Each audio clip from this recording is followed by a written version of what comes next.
I am really excited to share that the Nonprofit Podcast Network will now be increasing the number of nonprofit stories we get to share. With the generous support from Cap Trust, fiduciary advice for endowments and foundations, you can find them in Sacramento, Roseville, and Folsom, Runyon Saltzman, Inc., RSE, Marketing, Advertising, and Public Relations, creating integrated communications committed to improving lives, and Western Health Advantage, a full-service healthcare plan for individuals, employer groups, and families.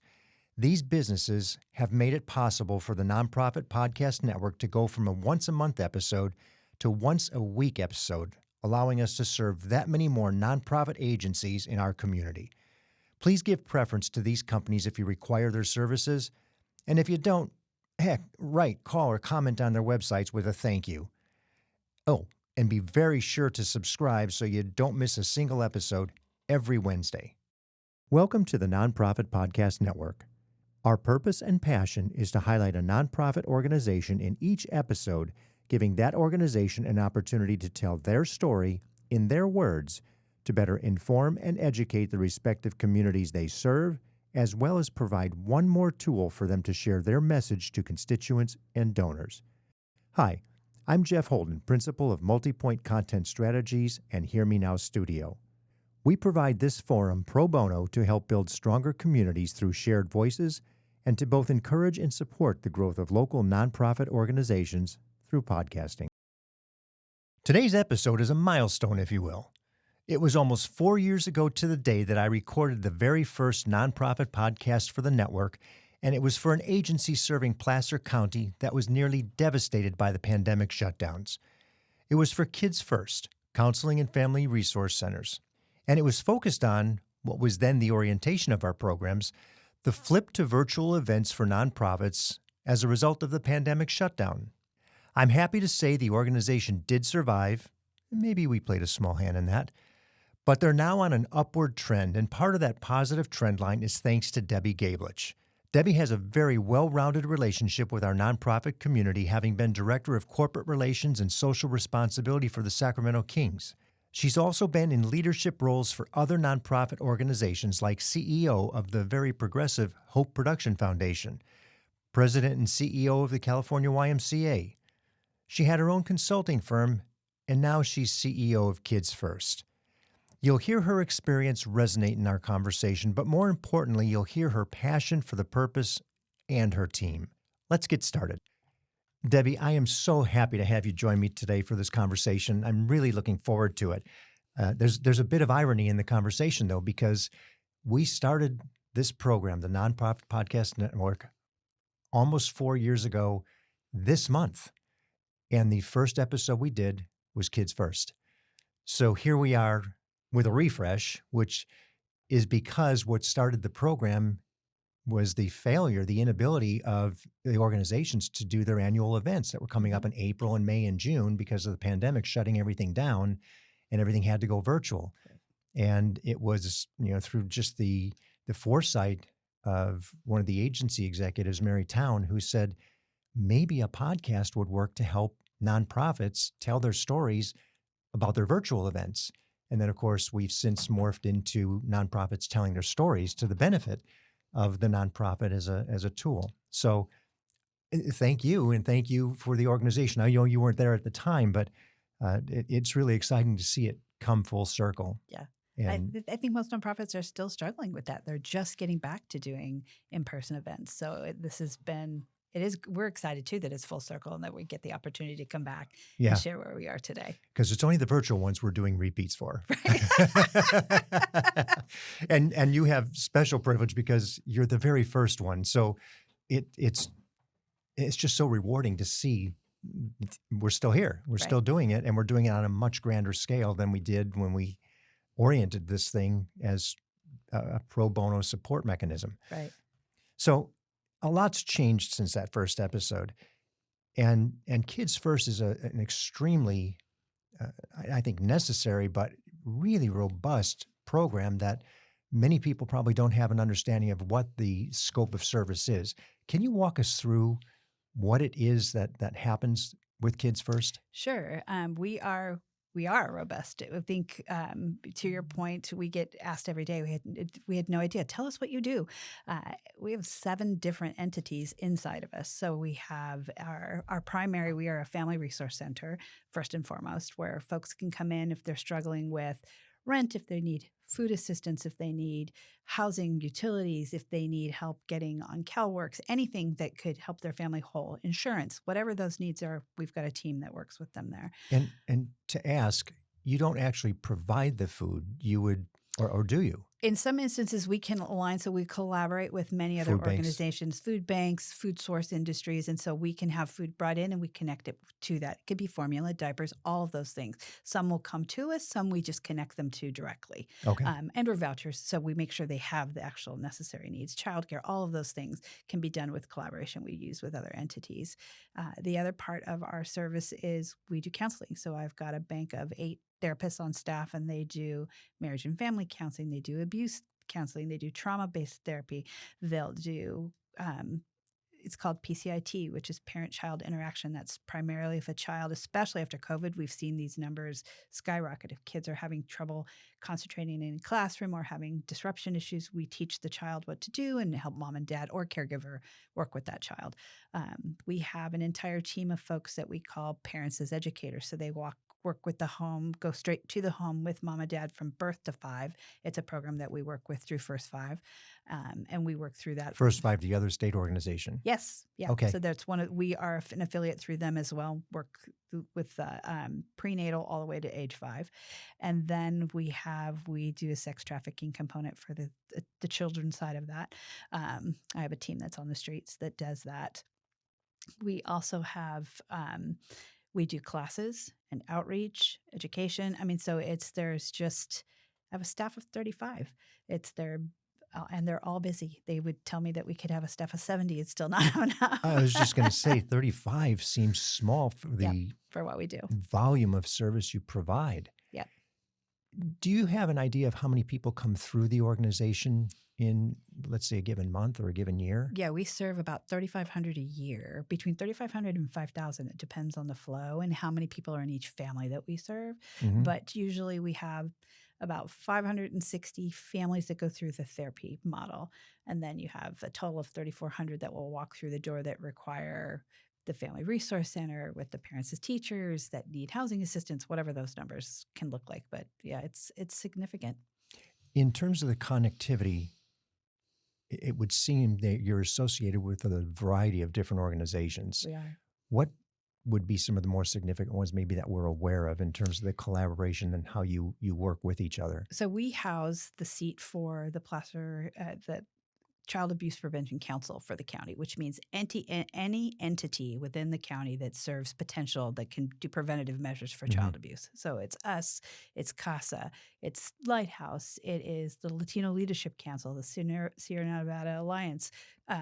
It could be the Boys and Girls Club. It can be anything that has entities. It could be Stand Up Placer. So, all the other entities that provide services to these individuals. It's the food banks because, again, you see when there's disparaging numbers in finances, which affects their housing, it affects the abuse numbers go skyrocketing up. The more stress in the home, the more probability of abuse. And that abuse is both physical and substance, I would imagine. Correct. And for right now, we're moving into the substance level 2. In fact, it was interesting because our staff were going through certification for substance abuse only on the teen level. Because they don't have enough to do yet, right? Right. They don't have enough to do. But I think it's, most folks have said, well, we don't want to do, we really focus on the child and the family. If a parent is connected with one of the kids, we do that, but we really concentrate on the kids and the family side. So our substance abuse training will really be with teens because that level has become so prevalent. Mm-hmm. So that is another avenue of what we're just trying to expand what type of treatments we can offer folks and where we're seeing those numbers, change. We know that the numbers for abuse in Placer County right now are between 16 and 17,000 a year. So there's still many thousands between us and Lighthouse and some of the other agencies that we're making sure they don't slip through cracks. It's an astounding number that it is sad to hear, but it's a reality of something that we have to deal with, and we have to find solutions to these things. Better to have the care and the ability to care through a variety of different organizations as opposed to silo. Correct. Which is wonderful to hear. You mentioned Placer. the organization serves just Placer County, correct? Correct. So because so much of our of what we receive financially comes from the county. The county funds quite a bit of what we do, but we do collaborate with Nevada County because they buck up to us on the Tahoe side, and of Nevada City and Nevada County. Sac County. So a lot of times when people are being referred to us, it could be they're coming from a different county into ours, or if there isn't enough housing or there isn't something and they get a job moved to somewhere else, we'll collaborate with the other counties as well to make sure those families still so there's a receive handoff. services. Yep. Excuse me. What are some of the more necessary programs that you're finding you're having to deal with on a growing scope? Oh gosh, it's I think just in the last year, the shift that we've seen, I think more disparaging what we've seen, the biggest increase has been housing needs, where it's really where we're seeing, I'll call them the working poor, right? They make minimum wage or a little bit above that. They probably are still in subsidized housing for some degree. Mm-hmm. If they'll get a small increase, well, then rent goes up. And if rent goes up higher than the increase that they've received, then they can't make it, or food costs have gone up so high. So if they have less on how works they're getting because they've got a pay increase, then they can't afford the grocery bill. They have to make the decision: do they get childcare for their children so they can work? Then what happens to rent? So we'll step in and provide extra housing support. So we'll help pay utilities, we'll help pay rent, and we put them through a financial literacy program. So let's help you try to not go through this again. We really want to work on the teach them how to fish component. Tough to do that with someone when they're working on $1,000 a month fixed income. Right. What are we supposed to tell them? How do you budget the $1,000 for your family of 6? So we really see that caught in the middle phase. But what comes with that? It's not just the assistance. We're talking about the abuse numbers that go up. And how do you tell a family that, if there's nowhere to go, park in your car with your 3 children, and there's the last thing we want to recommend. Exactly. Right? So we're seeing far more of that come in. Those numbers have increased by 38% this year for us alone. How many people are coming to us for support there? So it's housing support, not homelessness yet. We're trying to prevent. Our goal is to prevent. So Correct. If we can keep them out, but we are emergency housing in a lot of cases too. We have families that will say we have nowhere to go. So we have contracts with some of our local hotels that are in town, and we'll place them there for a week or 2 until we can get them housing. Very limited. There are not a lot of facilities for families. Lots of locations that you can put adults, but littles, really rough. Mm-hmm. There's just not a lot of locations there. So our team really helps try to get them through the housing units, get them on lists, get them tied in with, put them in with the housing authority folks. So wherever we need to assist, we do. Is there even enough housing in Placer County for, you see this low income housing? Yes. No. Well, okay. and the length of time. So those lists can be months or years, and then you're bumped. So if you're sitting at the top of the list and someone comes in that is a more deeper financial stress, greater need. The greater need, you're getting dropped. So you could be sitting on that list for years. Oh, boy. And, I think if we're looking at staff members that are making $22 an hour, $23 an hour, and they've got more than, or even just a single parent at that level, you can't do childcare and rent and food, and life is just can't really drive, difficult. gas expense. Yeah. Placer County is not an inexpensive county to live in, and so we have to look at, do we help them find a more inexpensive spot? But if this is where they think their work is or their families are, it's you don't want to leave. Housing may be at the top. What would be next in childcare? Okay. So I think that again causes the stress. But mm-hmm. the 2 biggest expenses for a household are rent and childcare. And so without that, you're kind of torn between it. We're seeing a lot where I can send my wife back to work, but then again, we'll lose our housing. And so, because the childcare is so expensive, it can be almost 50% of somebody's income. It's just they're really trying to weigh the odds of, is that being helpful to send them there? If you can't put food on the table, you can't pay the bills, no water, utilities, and no house, then what? So right. It's the hard part for me is having to watch someone say, what choice? Tell me what do I pick? What comes off? Mm-hmm. And those are basic human needs. And so without those things, it's tough for us to even do therapy if you're homeless. If you don't have a place to be, then you coming into therapy every week is the chances of you showing up weekly is limited. Being able to go back and say, how does that work? How's your day? You tell me, Right. so just putting ourselves in their shoes, a lot of the cases, which it's really hard to say, I've been there. Most of my staff has not been there. I would say probably none of them have been in those same shoes, but being empathetic and understanding, listening, really listening to what they're telling us their needs are is what they're taking the time to do. Continuing. So we've got housing, then we have childcare. Maybe get to the top three. What would be third? Well, all of this is based on the mental health aspect of it, right? So the mental health that comes with all of these entities is the key. It binds it all together. So if there's stress in a home, our goal is to avoid the abuse, right? But I think which each one of these creates the greater likelihood. Correct. So the amount of, if it's domestic violence, if it could be child abuse, if it could be, the trafficking component, it's the drug use, it's all of those things. But I think that the mental health aspect of it ties even all those other aspects together. That is the binder for everything we do, that because of the mental health issues, all of these other things fall into play, but that is still the overarching component. And because of that, we have housing issues and childcare issues, abuse issues, violence issues. And so all of those things continue to arise. Tell me a little bit about the mental health part of it. How is that serviced? So most folks are either referred to us by a county entity, so they can come through via a CPS report, or which is Child Protective Services. Okay. Then we have the other component, which could be domestic abuse. So if we hear that a report has been made in the community, we actually send a team out to knock on a door. If we understand that you may need services, if it's a severe case, we send 2 people out, but then the social worker goes as well, and we bring them in. The goal is to get them into therapy, make sure again that we're on their radar, they're on our radar. They need the basic needs met. Let's get them the basic needs. And is this your employed team that's actually going out? Yep. Part of the 35? Yep. Okay. So they are knocking on doors every week, every day. And so some are lesser cases than others. Some are more stringent. For me, that's also, there's concern there too. We always try to make sure there's at least 2 at a time that go out. We know where they're going. Sure. Again, a majority of who we're serving are not, we're not going to put you in a dangerous situation, but no one really wants somebody knocking on your door saying, I understand there was an issue. Do you need our services? Some are more amenable to taking that than others. But then we have an entire team it's called, it's based on the abuse side. And so those folks come in, again, a report is made. We have a case manager specific to this subset of people. And we can tell if sexual abuse has been done in the home.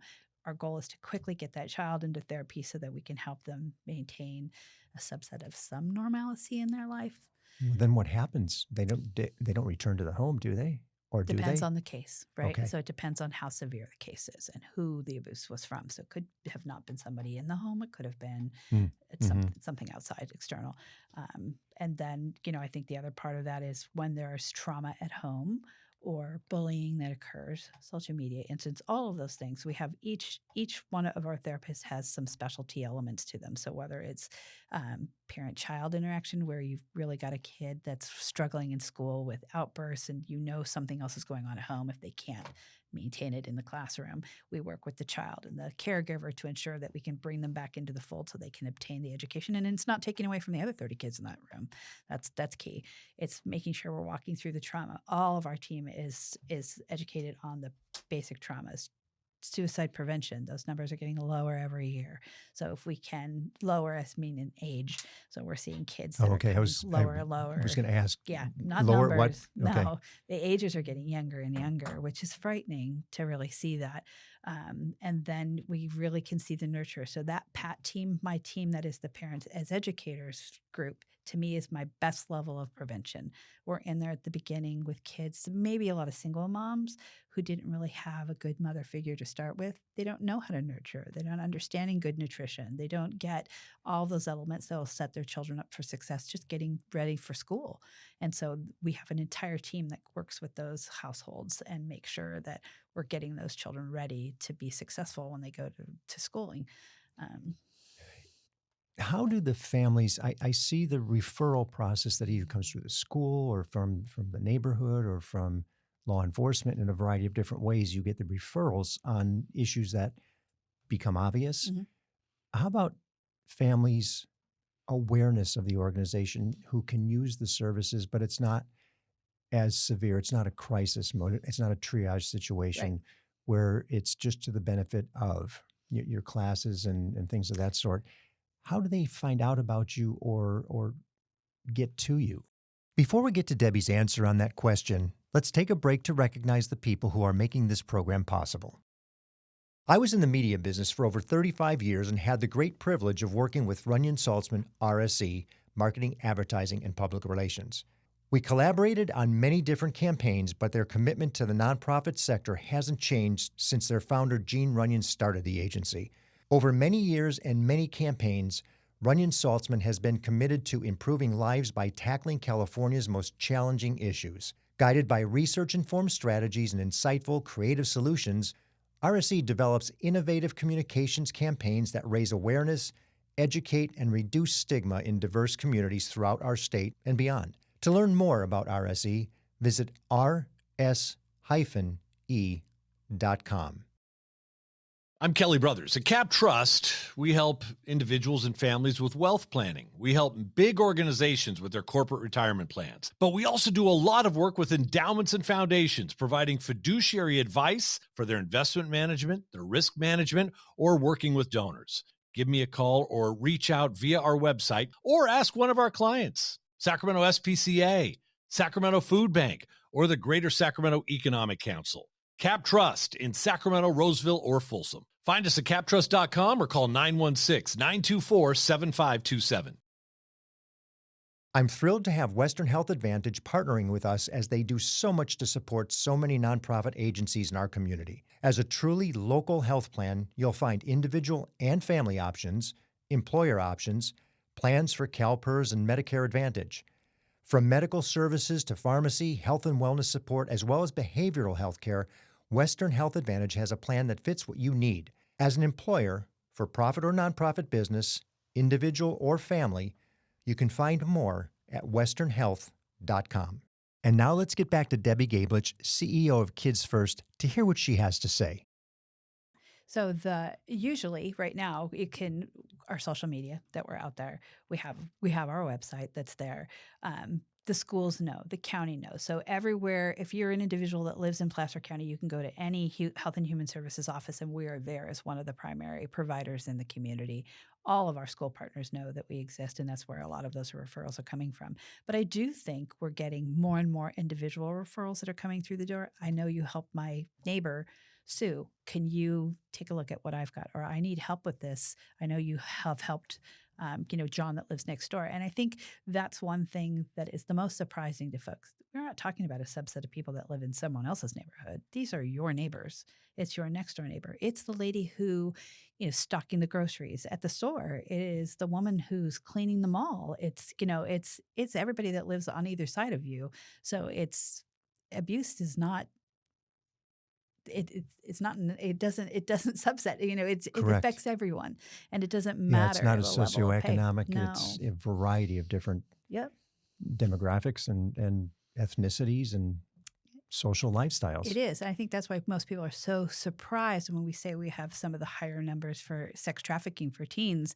We're the second wealthiest county in the state, but with that wealth comes perpetrators too. Mm-hmm. And so those numbers are high. We have a team that's on the streets every day working with those kids, finding them safe, getting them into structure. But I think the oddity of that is there's nowhere to put some of these kids. So when we find them, there's no place to help those kids find. So they go to juvenile hall in a lot of instances because that's the part where they can keep them safe and contained. But now you're putting kids that didn't have any criminal records right. with kids that did.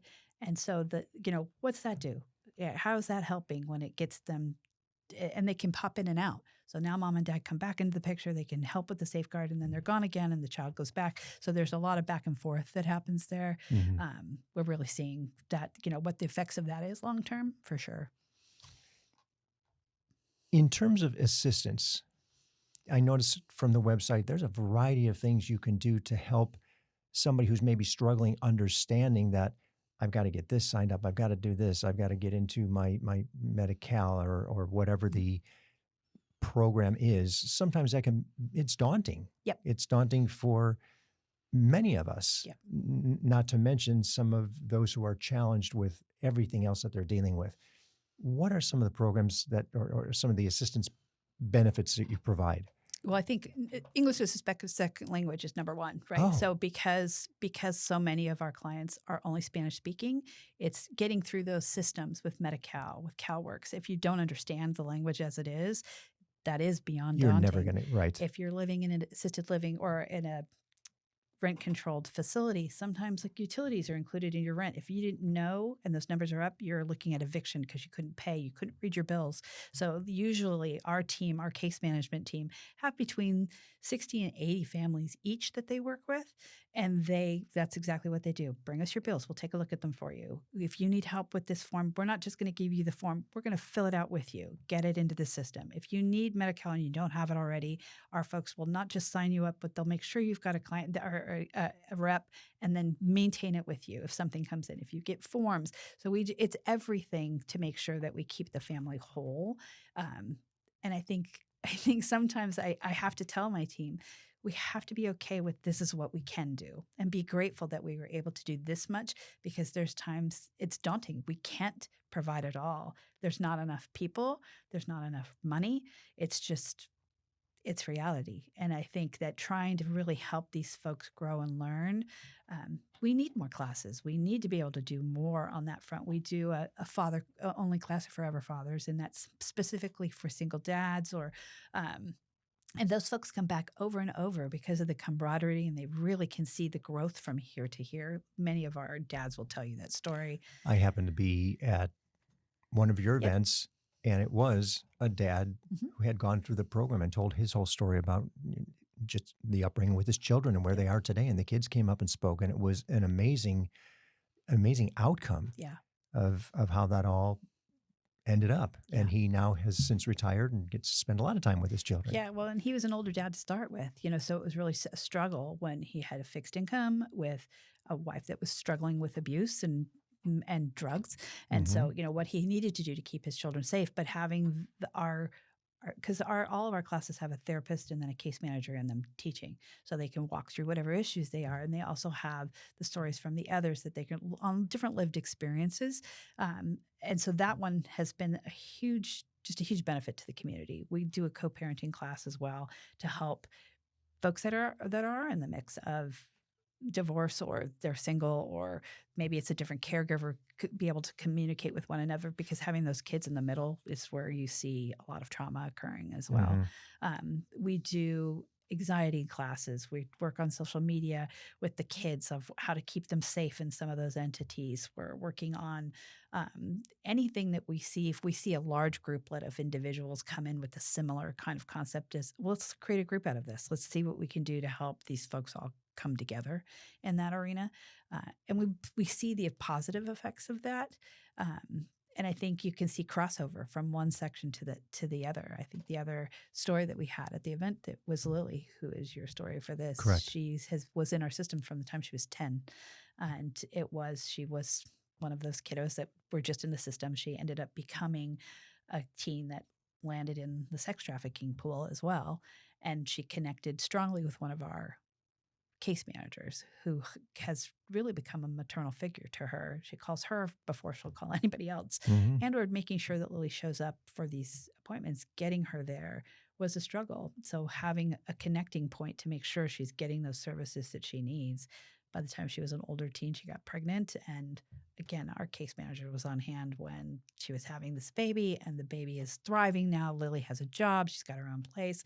And that she will tell you that there's no way she didn't even think she'd be alive, let alone be able to help bring up another child without the support of our team.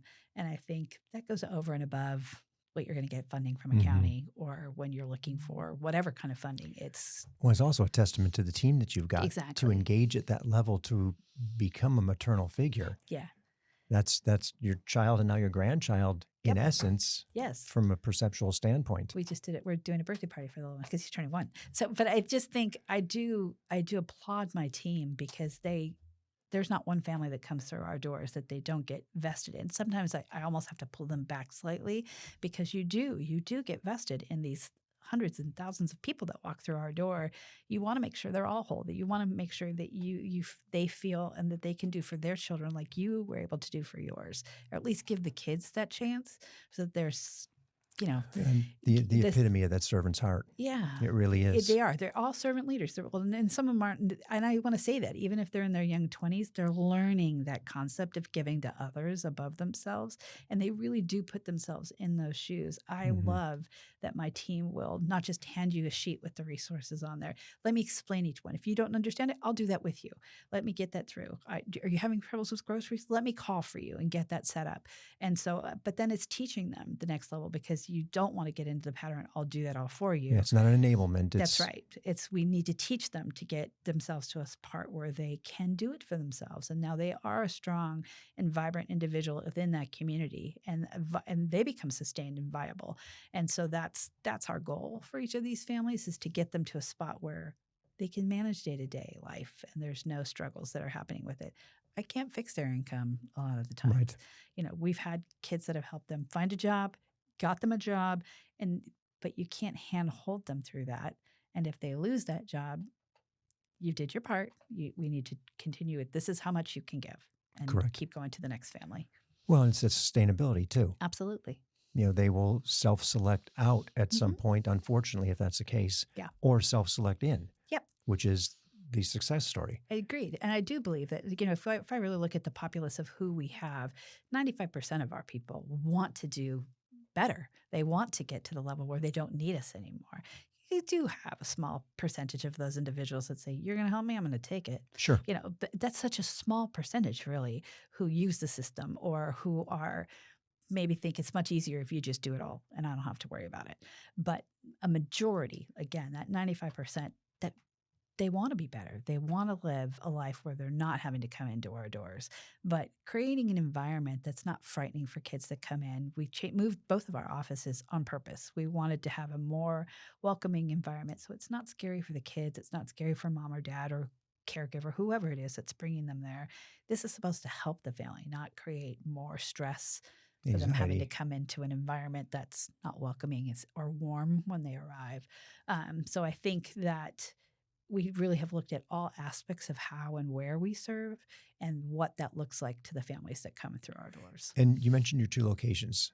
They are where? We have an office in Roseville, actually real close to the mall. There's a whole subset of new low-income apartments that were built there, but we're right off a bus line, so any of our clients can get to us via bus or walk or drive, but easy location right off the 65. And our other office is in Auburn, right behind the courthouse that's up there. So again, right in the middle of the populace that needs us. I didn't realize that they actually had an access point where they went to, which is great. Yeah. Because it's comforting and, as you mentioned, it's an environment that they can feel comfortable in. Right. As opposed to, do I have to go to the police station? Right. Where do I find you? How do I get my service? Tell me a little bit about funding. How is the organization funded? We're split pretty much. So we have a big chunk of what we do, probably in 65% range, is contracts with the counties. And then another 25% is grants that we'll do. And that could be with First Five. It can be we just received a large grant from the Sierra Health Foundation to create a suicide prevention app for teens. It can be the Kelly Foundation or Kaiser. So those are the grants that we have. And then we do need funding. We have funding to come in from individuals that donate, corporations that donate, and the 2 events that we do. external revenue. So if companies want to do events on our behalf, I love that because then I don't have to expend the money to create the events. And the time and the energy. And I still have a very small, we did put in a development team because I don't believe any nonprofit that wants to be sustainable can do it without one. And so we did hire a development director and a fledged grant writer that can help offset those funds and have the non-restricted funding that's not tied to something specific. Because I do think with the changes that have come across the state for cutting mental health services, we need to find those revenues in other areas. And then also looking at what are those key attribute things that we see coming through the door, the emergency housing, the childcare. What else can we be doing to service those entities so they don't become more severe in the system that we have? But so that's right now, I want to see more diversification of where the money is coming from. We can't do it without that big percentage that we get in contracts and grants from the county and the state. Can't do it. That's huge. But it is huge. You're over a $3 million organization. Yeah. So we're sitting at about 3.5. So but again, we could double that and it not be enough for the amount of people that we serve. I think, we're looking at how we go out and work with. And I think that's what we're looking at building now with some of our city partners that we work with, because we do work really strongly with the city of Lincoln. They have been amazing. The city of Roseville have been wonderful to us. Rockland and Auburn are huge entities. But in working even for the city of Lincoln, they have been fantastic to say, okay, well, let's sit down. Let's look at the problems that we have. Can it be something we maybe collaborate with nonprofits, elected officials, and the corporations to come together to look at these issues? Because most of these cities and within a county, they're moving them to that area specific, right, for the attributes that the community has.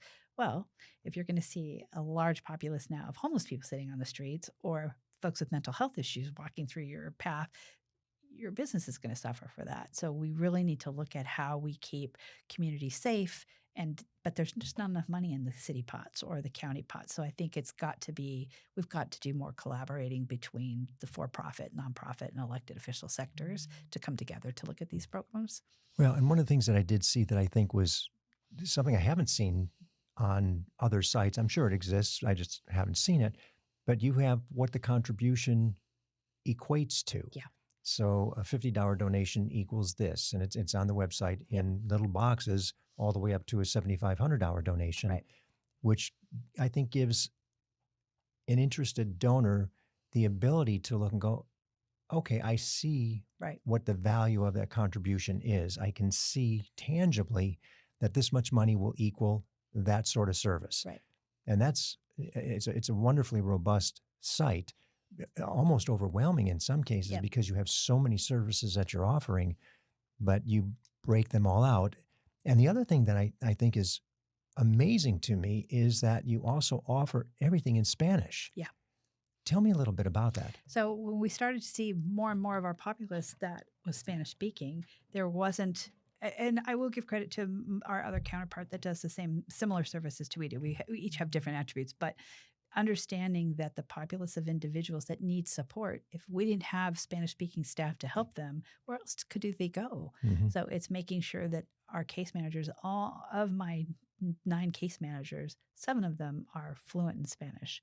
I've got 2 fluent speaking therapists. We've got, all my front desk staff is fluent in Spanish, so that no one could come through our doors and not feel that they can communicate and get the help that they need. If someone came in that wasn't Spanish speaking but spoke Tagalog for Filipinos or Farsi, we do utilize a translation service so that we can still help them. But I think that we saw such a prevalent number that were coming in with Spanish speaking needs that's where we concentrated having specialty help there for those folks. Something else that is interesting in the percentage of the population, certainly there's a density level in various markets, but as we get out into the more rural areas, it becomes higher density Hispanic. Roughly what percentage would you say is Hispanic that you serve today? We're in the neighborhood of about 37%. So it's over a third of the. Yep. Now that's fully Spanish speaking. Yes. So there's far more in the population that probably there's Hispanic, but they're bilingual or monolingual English. But we really concentrate on, if in particular, when mom or dad can't speak English, you do not want a child having to translate, and particularly in therapy. We want to take that child out of that scenario. Well, even financial. Yeah, exactly. Boy, girl, 7-year-old should have to do that. Correct. So our goal is to take them out of the loop specifically so we can, again, empower mom and dad to get the help that they need and give them the resources. This is an amazing conversation just because of the depth and scope of service that you provide out of one organization. Is there any other collaborative that you work more with than another? Is there someplace that you see yourself connecting often that would be the greatest percentage of time that I will say our partnership with the county has been immeasurable. I am in awe of what Placer has done for the community and how much they vest into that. So whichever level of employees we work with across the board there, their caring, compassion, their need to want the community to be at a certain level is, I think, to be applauded in that respect. I think for groups like us, you need that partnership. If we're looking at, I think the next strongest one, we've got a great relationship with the Latino Leadership Council. Anywhere inside of our group that works with us on the Child Abuse Prevention Council team, all of those folks combined look out for the kids in the community. So I think they're all really, really important, and we would consider just hand-in-hand collaborators there. But I do think the people that hold it all together are the county, the folks at Placer County. That's amazing because you have a long tenured career in nonprofits. To hear you applaud the county is, I'm pleased to hear it because it's a state entity that most of us criticize more often than anything. And that's great. It's great. It is. I will say it was a learning curve. I've never had to work that involved with a red tape kind of where you had to follow the protocols that come with it. And I'm sure most of them are saying that you still don't know it all, but that's okay. We're still learning. More to come. That's okay. More to come. But I think that I don't think I realized the scope that they have too in the internal departments. And so, where you have health and human services and you have the children's services of care and the adult services of care, and how many people go into each one of those entities and how they're subsetted off. And although they're not out with those individuals day to day, they really do try and listen to what we're telling them. And sometimes, their hands are tied too. So when we're looking at these cuts that the state has handed down that goes to the county, and then the county's having to pass that message, do I get frustrated? Absolutely. And I know they feel it, but it's, I'm fighting for the people that come through my door. They're fighting for us and the people that come through the door. The state, so it just feels like that domino effect. Mm-hmm. And I do feel a lot of times they're stuck in the middle of, But they're communicating, and you have a great relationship with them, and you're advocating for your own cause, which you should. Yeah, that's to be expected. So it's been I've learned more in this 1 year than I have in most others. And you say 1 year. That I want to circle back. We didn't address the age of the organization. Yeah, we turned 35 this year. So we started in 1989. And again, we were just the council. So when they started it, we were supposed to be the realm to find where all the services was and pull it all together and make sure we became the resources. But the county realized they had needs. And so they said, well, hey, do you think you can pick up this service? And so the parents as teachers came to be. And then it's, well, we really need additional help. Do you think you could do the family resource part? So that part ended up. And then it was, well, we need more therapists in town. There's not enough. Mm-hmm. Could you take on a therapy element? And then, of course, it was the sex trafficking component that no one would really love to have. Most people don't assume that it's there in their neighborhoods, but it is. And so we put that team in place. And so each one of those entities have continued to grow, and we are where we are today. And so it's, I think just it's sad to me that we're needed. I'm happy that we're here to serve, but it does make me sad that there are that many people that need to come through our doors every year. Understood. And I think in many cases we would say that for so many nonprofits. Absolutely. But thank God that you exist. Yeah. Right. And that and I think you can be a nonprofit that, yes, you're staffed, but I got to tell you, I've worked with a lot of groups. Number one, this is probably the most educated group of individuals I've met with. More than half of my staff have master's degrees. They are, and most of the and I call them kids only because of my age, but my case managers that are in their young 20s, they all want to go back to school and get their master's to help more people. So that servant leadership ability that's innate in them, I love that. I call us the Oakland A's of mental health because we bring them in, we train them, and then we move them on to the next. And I'll take that as long as they continue helping other people. I'm okay with that piece of it. And I'm sure, sadly or beneficially, there's probably some AI component predictive that you can start to begin plugging in to say, this is what we can expect based on history and where things are at. Yeah. It's been, I think, again, the amount of information that comes out of what we do, providing back to the county, what the county gets and brings out to the community is just, it's cyclical, right? I think you can just see it goes round and round in each industry. And we're, I think, seeing the shift. I think, the pandemic brought a lot to light.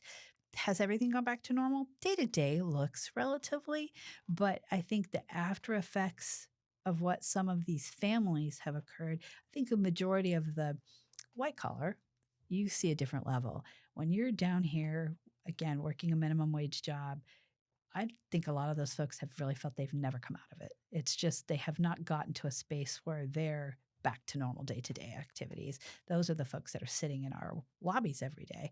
And it's, I think that we call them working poor. The working poor are just, they struggle. They struggle with day-to-day. But again, we couldn't survive as a community without them doing their work on a day-to-day basis. So I think as all humans, we need to be cognizant of what neighbor do you have out there? Being a little kinder to the person at the grocery store, a little kinder to the gal at the mall, because what you say and do to them is what's going to cause them to come sit in my lobby. Right.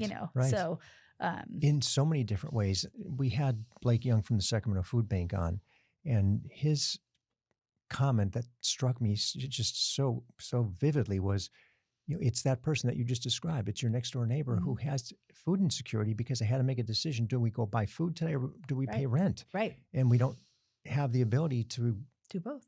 Mm-hmm. So how do we help? Yeah. And they're engaged in our communities. They are doing what they need to do. They are working.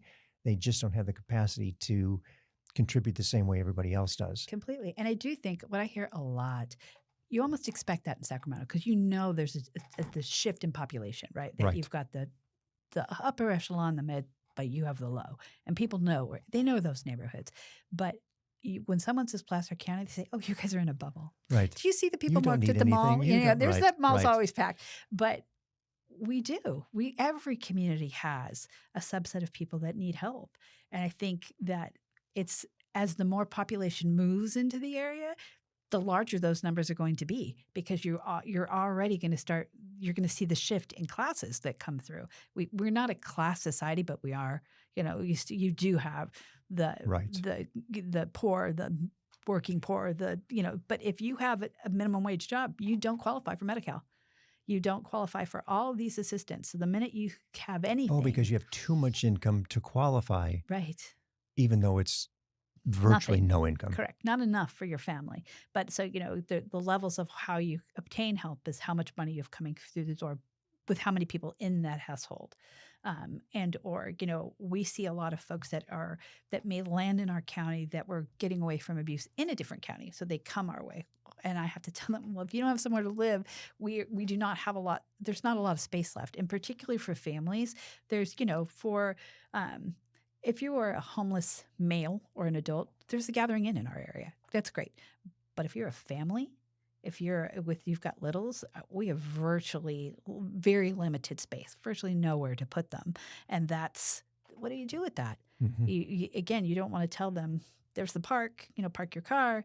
Where do the kids go to school? How are they getting food? How are they showering? How are they making their basic needs? So that's where any way we can intervene to make sure those littles get a fair shot at things is what my team is there for. Mm-hmm. Making sure that they have a chance to have a traditional, whatever that means, upbringing that you would hope for your own child. Right.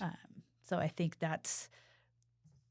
and I can honestly say that I've worked for a lot of nonprofits that I feel really proud at the end of the day that I know we've made an impact. But here, there's not one family that walks through our door that we don't say, we know we've made a significant impact in their life, that we're changing it for the better. And that makes you sleep at night. No one in my building is going to get rich. That's not why they're doing the jobs. And a lot of them take that work home at night or they stress over it. And that the compassion it takes to work in a facility like this, it's hard work. It is work that is daunting a lot of times. You're taking their problems home with you. You go home and you feed your child and think, well, gosh, the Joneses that I just tried to help today, I couldn't even give them that food. So it is really making sure taking care of my team, that they have those mental health breaks, that we're paying attention to some of the abuse stories are significant and it's tough for them to hear it. And when you're 25, hearing some of those, dealing with some of that on a day-to-day basis could be beyond daunting. Sure. But they come back the next day and they want to help the next family, and that I'll be eternally grateful for them for. So at this point, what would you say is the greatest need? We have the opportunity here through the program to talk to potential donors, the philanthropic community, volunteers. What does Kids First need more than anything at this point? Money. It's to fill that gap. It's to fill the gap of what we just lost from the state when they cut those mental health dollars back. So where we did have dollars that were for the lowest level income, and now that's been cut to, again, you have to have no income or be on Medi-Cal to be able to get this particular service. So that working poor subset of people are going to be left without services if groups like me don't have the funding to come in to pay the staff to be there. So we're definitely going to see a gap of what we can afford to bring in to serve the people versus what we're going to obtain. And so where most of groups like myself that were heavily subsidized by the county and the state and now are not, it's that I know it's all traditional fundraising, but you're really going to have to do the traditional fundraising component where we didn't before. And a friend of mine who's a business owner, she actually said to me, but aren't you funded solely by the county? Why do you need to do fundraising? Well, funding has shifted. Yeah. And with that shift, it's, again, I think people want to put, especially when you're talking mental health, it's kind of the voodoo piece. No one wants to admit that. But if you want to keep your neighborhood safe and you want to make sure that you go into the grocery store and you're not worried that someone's going to have a gun or that there's, whatever other mental illnesses that are causing erratic behavior out there, you need to make sure that our businesses stay viable and sustained. So I think having the traditional donor know, no, we're not subsidized by the county 100% anymore. That's not happening. Doesn't exist. Yeah. What's the best way to get in touch with you? You can call us. We're at 916-774-6802. You can visit our website, which is kidsfirstnow.org. Those are the biggest way. But we've got people that will answer locations for both locations. You can call us anytime, send an email. You can send me an email directly if you wanted to. I'm Gabelich at kidsfirstnow.org. So we'll take you any way you want to reach out. We're here for you. We're at almost every outreach event you can find. My staff will be there too. And you went through those quickly, so I'll definitely put those in the show notes as well. Great. So that if anybody wants to, they can get there. Debbie, congratulations on the incredible work you're doing for the county and the greater community, the greater Sacramento area, because without what you do today, I can only imagine the numbers that we would have, whether it be mental health or kids in crisis, families in crisis, homelessness. So many services that you provide are amazing, just amazing. And congratulations to your team. So thank you for coming on today. I appreciate that. And it's like an anniversary for me because it was 4 years ago that this was the first one. So I'm so grateful to not only Kids First for being that first episode, but I have to say thank you to Mary Town, who is Elevate Public Relations for She's on my board. Even better. Yeah. Even better. Just for that outreach. At the time, because what we're doing today has grown so much, and the significance of what we're doing and the opportunity to provide a voice for nonprofits to do, to record and distribute at no charge is another benefit. You don't have to worry about the money on that one. Right. Thanks, Jeff. We appreciate that. And I think finding folks like you and Mary and understanding that groups like ours always need leaders. So we need Marys. We need you. We need those folks on the board that can help us open doors, that can connect us to other services, that can help with the collaboration, that can connect us to other funding sources. So if there's folks out there that want to get more involved with children's services or, fighting child abuse, this is a great way to help, is to get more involved. Give me a call, send me an email. I'll send you the information, but we would love to expand that group a little bit more. More is more. Mm-hmm. Well, thank you. Thank you. I appreciate the time. Once again, We're grateful to the businesses who have made this program possible. Cap Trust, fiduciary advice for endowments and foundations. You can find them in Sacramento, Roseville, and Folsom, or at captrust.com. Runyon Saltzman Incorporated, RSC, marketing, advertising, and public relations, creating integrated communications committed to improving lives. You can find them at rs-e.com. And Western Health Advantage, a full-service healthcare plan for individuals, employer groups, and families. westernhealth.com. Thank you for listening to the Nonprofit Podcast series. I hope you enjoyed the episode. If what you heard moved you, please reach out to that organization and do what you can to help. If you like and appreciate what we're doing to support local nonprofits, please give us a positive review, subscribe, and share. If you're a nonprofit with an interest in participating in an episode, you can reach us at info@multipointstrategies.com. The Nonprofit Podcast Network is a production of Multipoint Content Strategies and is recorded and edited by Hear Me Now Studio.